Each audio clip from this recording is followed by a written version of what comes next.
It was bedtime at Bluey's house. She had already brushed her teeth, hugged Bingo, and tucked Floppy under the blanket. But tonight, something didn't feel right. Bluey looked out her window and whispered, "The stars aren't twinkling. They look sad. What if they don't have a bedtime hug like I do?" Mum came in, smiling. "All set, honey?" Bluey frowned. "The stars don't seem happy, Mum. What if they're lonely?" Mum tilted her head. "That's a very Bluey question." Then she gave Bluey a big kiss. "Now go to sleep. The stars will be there when you wake up." But Bluey couldn't sleep. She kept looking out her window. Bluey gasped, "You need a story to shine." The star nodded. "Even stars get sleepy." She sat in the center of the hill, and all the stars gathered around her. Bingo rolled over and mumbled, "You went flying again, didn't you?" Bluey giggled. She remembers her very special friends up in the sky,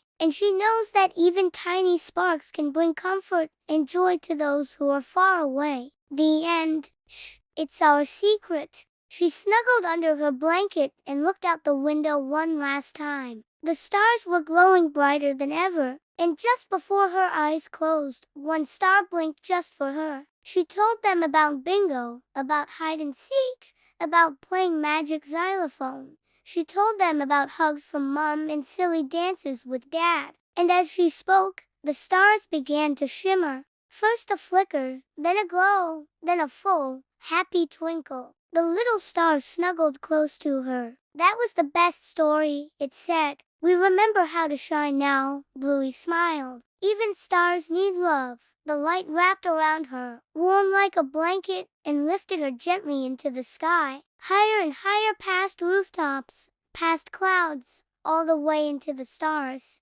She landed on a soft, glowing hill made of light. Tiny stars danced around her, but they weren't twinkling. They were quiet. And Bluey noticed something else, too. They were all a little bit blue. The stars still seemed sad. She didn't want them to be alone, so she got out of bed, tiptoed past Bingo, who was snoring softly, and looked out the window again. A soft breeze blew in, and with it came a tiny light floating like a firefly. Bluey blinked. "Hello!" The light sparkled and whispered back, "Come with me." Bluey wasn't scared. She had gone on dream adventures before, so she climbed up on the windowsill and whispered, "Let's go." One small star waddled over and said, "We used to shine bright, but we haven't had a bedtime story in a long time." Bluey thought for a moment. Then she smiled. "I'll tell you my favorite one." The wind gently lifted her again, back through the clouds,